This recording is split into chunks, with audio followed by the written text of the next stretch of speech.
We're Honda bound. We are Chevrolet bound. Aluminum block, integrated 5.3 motor. Look at that bump stick. Just look at the lobes on her.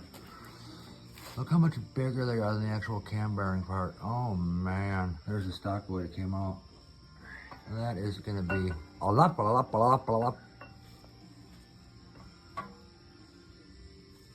Flat top piston 4.8. I mean, no, this is a 5.3 integrated engine. Police motor, basically.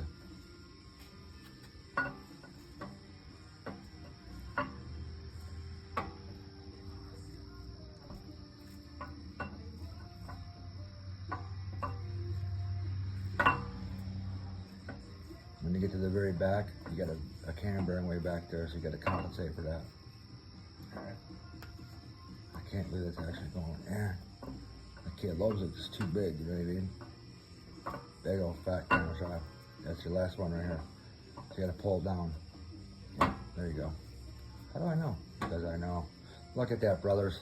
Right there. All I can say is hell yeah, brothers. Now you're gonna see a 96 Ford Mustang GT, all really nice and doped out, right? All maroon colored and such, with a big old whopping Chevy motor in there, baby.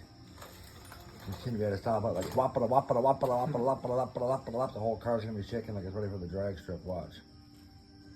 On top of all this, it's gonna be crazy. You know how you know what the saying is. There's only one way to make a Ford go fast. Well, actually, there's two ways.